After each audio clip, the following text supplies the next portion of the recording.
The CRTC wants to know how radio, TV, and digital platforms in Canada can best meet the needs of Indigenous viewers, listeners, and content creators. Join the conversation today at crtc.gc.ca/indigenous-broadcasting. A message from the Government of Canada. Le CRTC veut savoir comment la radio, la télévision et les plateformes numériques au Canada peuvent mieux répondre aux besoins des spectateurs, auditeurs et créateurs de contenu autochtones. Joignez-vous à la conversation aujourd'hui au crtc.gc.ca/radiodiffusion-union autochtone. Un message du gouvernement du Canada. I'm Rick Harp. This is your APTN News Brief for Tuesday, May 7th. We begin in Winnipeg, where a high-profile murder trial has taken a twist. After an original plea of not guilty, Jeremy Skibicki now admits he killed 4 women believed to be Indigenous. With more on this significant development, T.R. Wheatley. Jeremy Skibicki's lawyer stood up in a courtroom where he said that his client has admitted to the killings of the 4 women back in the spring of 2022. Now, his defense lawyers will argue that he is not criminally responsible because of a mental disorder, or NCR. Both sides agree this question will be decided by judge alone. Now it's the Crown's job to prove intent of the killings and the accused's mental capacity. Some of the families and their supporters were seen leaving the courthouse headed for Camp Morgan, named after one of the women killed by Skibicki, to share the news. Morgan Harris's cousin spoke on behalf of all families. We've sat down many times with the Crowns. They explained everything to us ahead of time. So either way, we were confident, but, even more happier now that it's judge alone. In winter 2023, Camp Morgan was started at the Brady landfill outside the city, where the partial remains of Rebecca Contois were found. The camp was set up after news that the bodies of 3 other women, Morgan Harris, Mercedes Myron, and yet to be identified woman given the name Buffalo Woman from Community, may be in the Prairie Green landfill. For over a year, the province and the federal government fought about who would foot the bill for the search. Just last month, they announced a combined $40 million for a search that's yet to happen. Despite not having the remains of all the women in this case, it was interesting to note what the Crown said inside the courtroom, that all 4 killings are similar in nature. Outside the courthouse, the accused lawyer Leonard Tallier said the latest developments should expedite the trial. It's not a matter of happiness. The matter is to ensure that justice is done one way or the other, right? And that's what we're concerned with.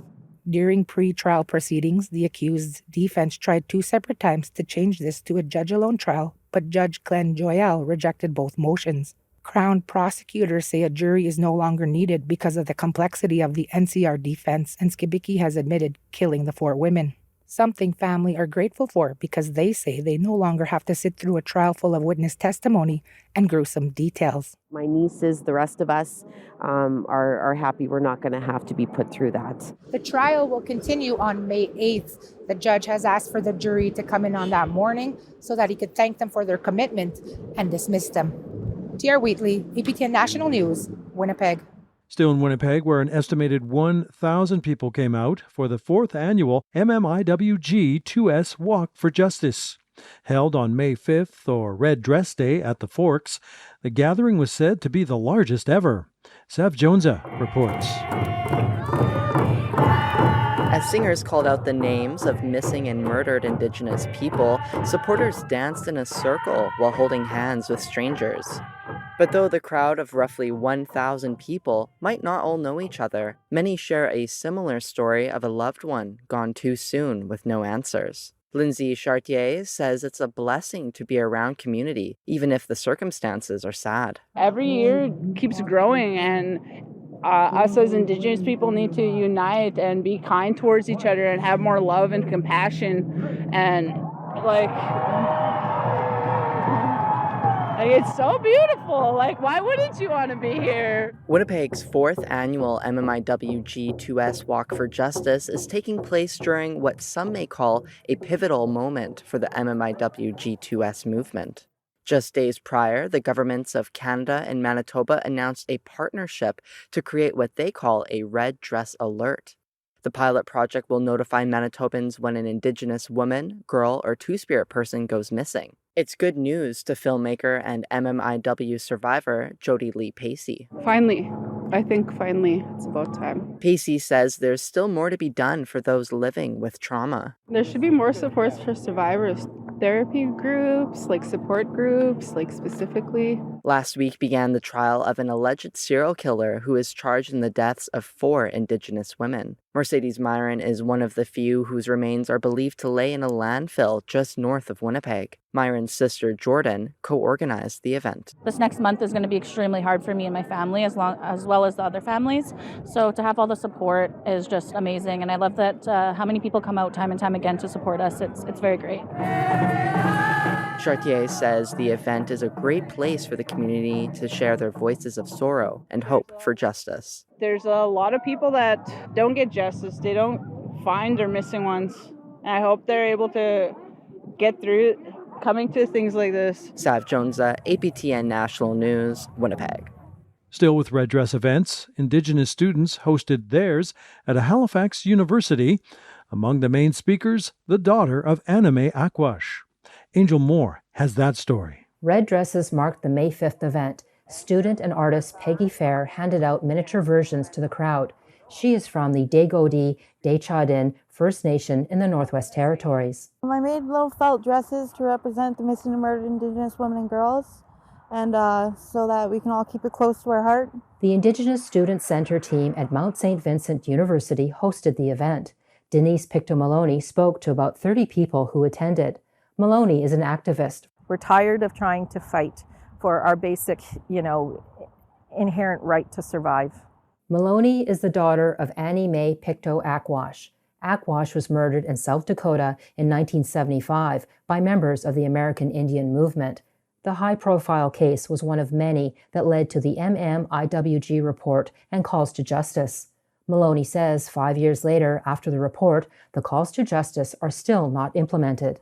The formula's there. The steps are there. You just need to implement them. And the arguments over who has the responsibility to do it and who's accountable for that, that's a big tale of how minimalist our women have become in this country and how we are not priority and we're high risk. Fair also lost a loved one to violence. Her friend, Nicole Patty, was 33 years old when she was killed by a hit-and-run driver 3 years ago. Today was important to me because I myself lost someone. Her name was Nicole Patty. Lost her in Saskatoon, Saskatchewan, and her murder is yet to be solved, so close to my heart. Maloney believes women have the power to hold the government accountable and offers some advice. What women can do is start getting more vocal. I mean, I understand that it's risky to speak up, but if you are in places where you can tell people and encourage people to read, and to embrace those 231 and hold and write your MLAs, write your governments on what they're doing in protecting our women. Angel Moore, APTN National News, Jabuktuk, also known as Halifax. Ottawa held its Red Dress Vigil Sunday. Hosted by the families of Sister in Spirit, it included a feast and a giveaway. Annette Francis was there. Red dresses line the walkways of Strathcona Park along the Rideau River in Ottawa. In spite of the wet weather, families are here to support each other. Come and eat. Come and have a bite. Bridget Tolley has been organizing these events for decades. Because we honor and remember our stolen sisters. One of our stolen sisters is also my mother. She was struck and killed in 2001 by the Quebec police. So we try to do our best to honor and remember our sisters, plus help the families and give them strength to continue to fight for truth, accountability, and justice. It's the second Red Dress event that Ottawa City Councillor Stephanie Plant has attended this week. She says it's a reminder that there's a lot of work left to do. We know Manitoba had their red dress alert system put in place, but it's not enough, and these kinds of issues will continue to be problems, and it will continue to be problematic as long as we don't take corrective action. Now, at the municipal level, we did the Annie Puruguk Park, not far from here, in 2021. We will have the Mary Papatsi Park, hopefully by the end of 2024. And, we're always in conversation with our federal and provincial counterparts as to what we can do at that level as well. There was plenty of food to eat, crafts, and red T-shirts to be given away. Colleen Hill-Cardinal says it's a way to come together to build community and honor feast loved ones. My late sister, Gina, was killed in 1990. My sisters and I we were 60 scoop survivors, And my sister had a hard life as a child, and a lot of what we've been through as children has led us to be vulnerable as young adults, and I think it directly led to her being murdered.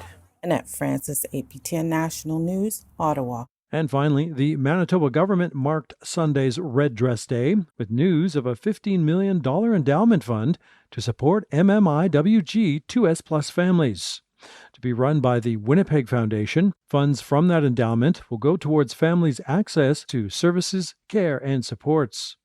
Organizations that are Indigenous-led and work with MMIWG families can also expect help from the endowment.